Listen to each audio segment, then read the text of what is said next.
Estimate activity durations. The estimate activity durations process results in an expected duration for each project activity. This process is performed by the project manager, the project team, and often subject matter experts. This process will occur at least once on every project, but will likely reoccur several times and may also occur concurrently with other processes, such as activity resource estimating. Several of the outputs from other processes are needed for us to establish how long each activity is going to take. These are the activity list and activity attributes, resource requirements, resource calendars, and the risks. Estimate activity durations. Inputs. Activity list. The activity list is the complete list of project activities that are needed to produce the work packages.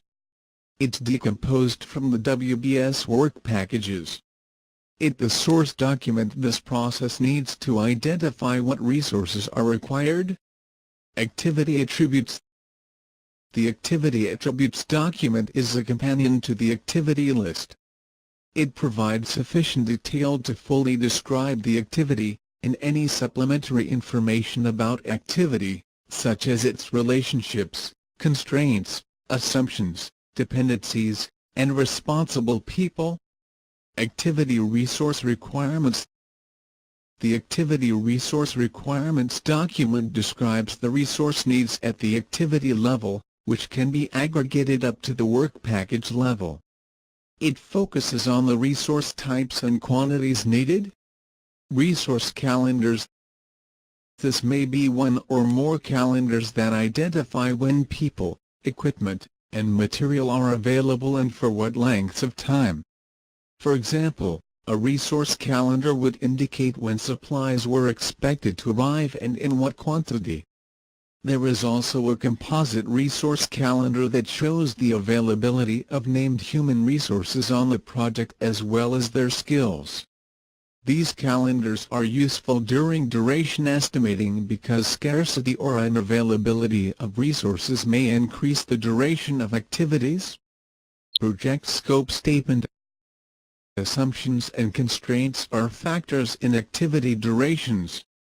The project scope statement details the measurable goals, objectives, deliverables, and requirements of the project, and what the acceptance criteria of deliverables will be.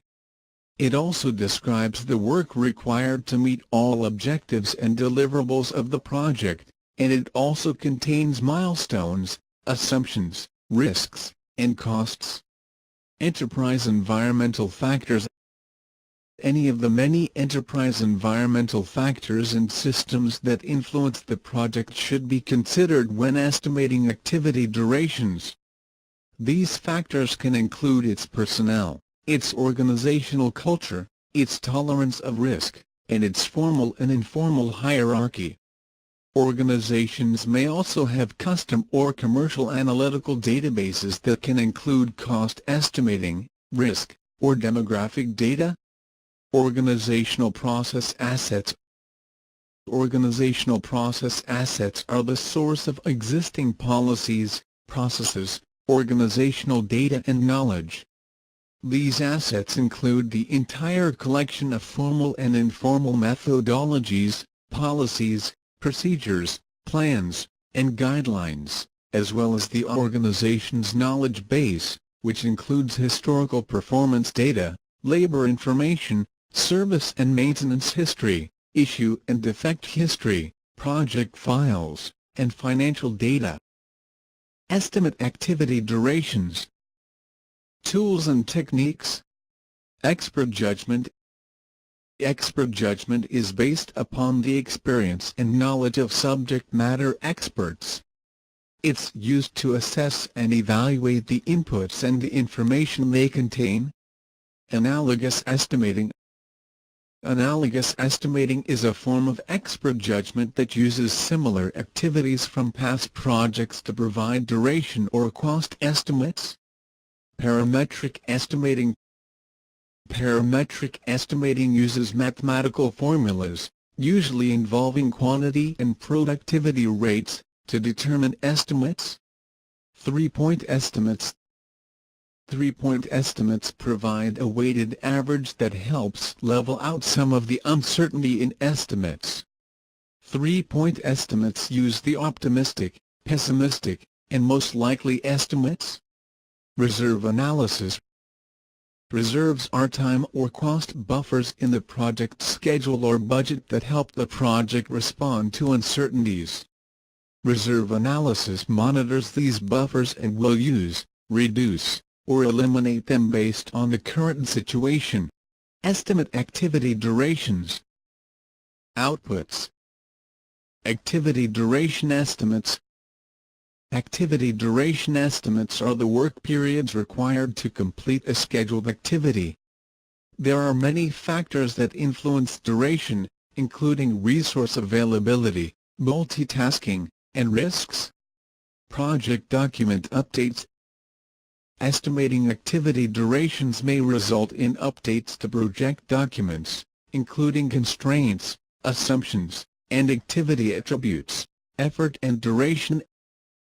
Effort is the amount of labor required for an activity, while duration is how long the activity will take expressed in a work period.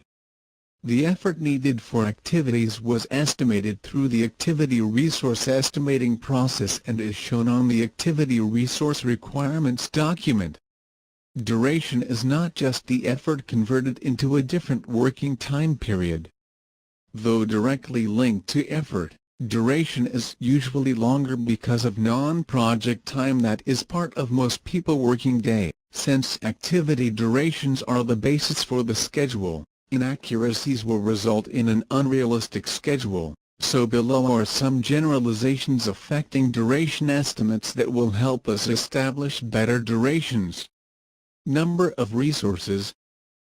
Activities with a large number of human resources will take somewhat longer because of the overhead involved in coordination and communication. Work periods. The normal or acceptable work periods may be different between companies, offices, regions, personnel classifications or professions.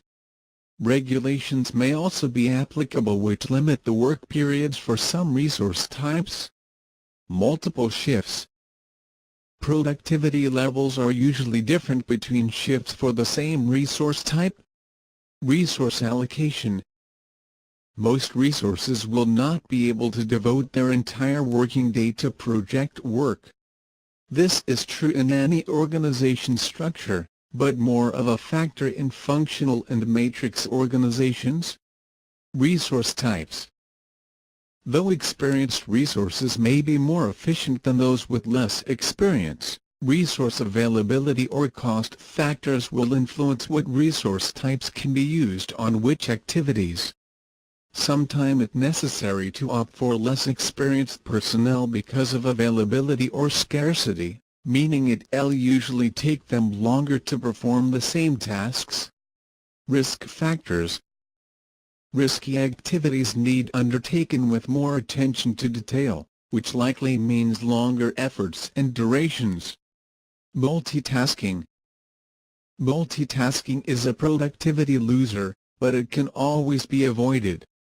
Any resource who is juggling other job duties or performing multiple project activities simultaneously is multitasking.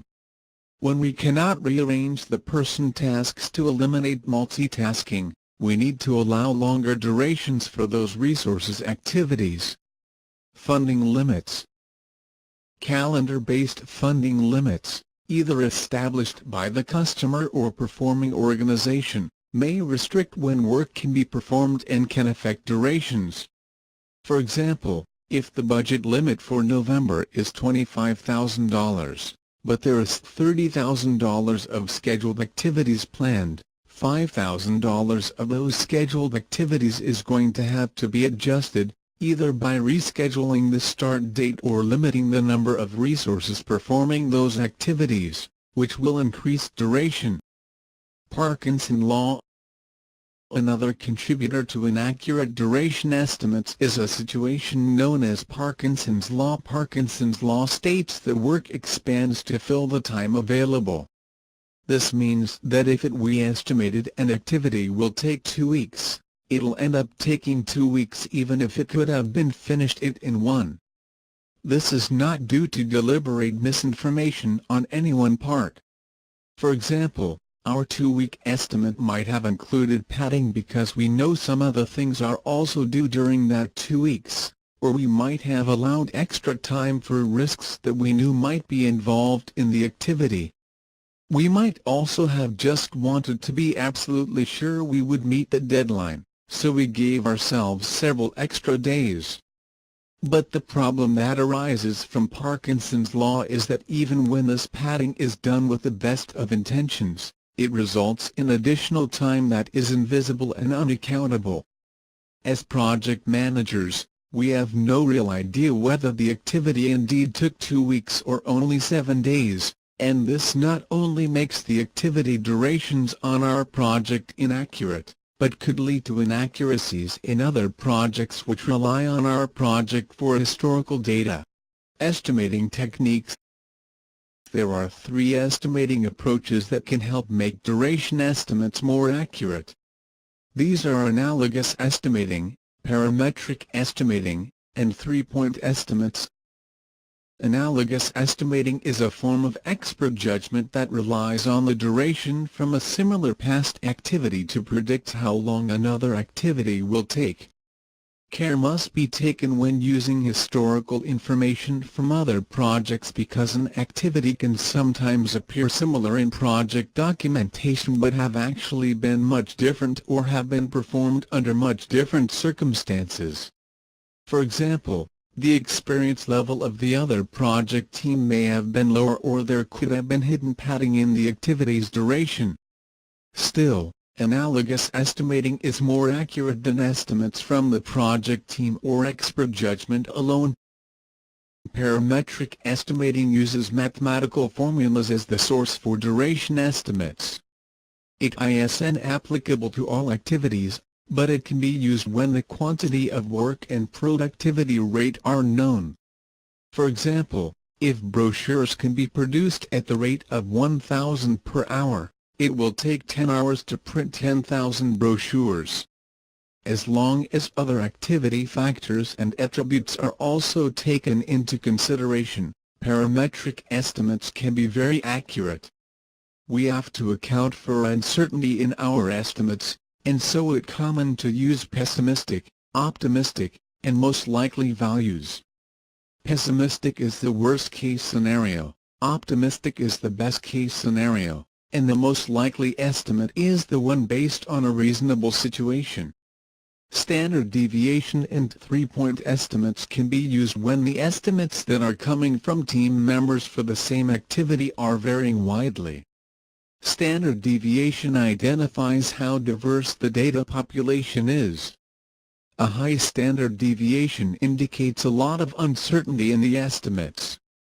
The formula for standard deviation used by the PMP is pessimistic estimate minus optimistic estimate divided by 6. For example, the most pessimistic estimate received from the project team is 12 weeks. And the most optimistic estimate is 4 weeks.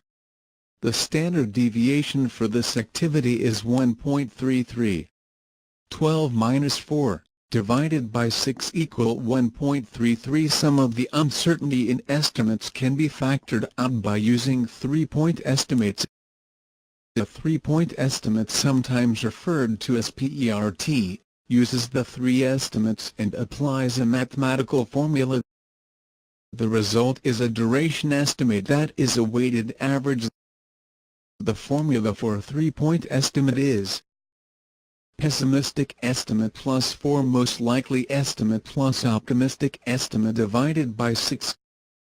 If the pessimistic estimate for an activity is 12 weeks, the optimistic estimate is 4 weeks, and the most likely is 7 weeks, then the 3-point estimate is 7.33.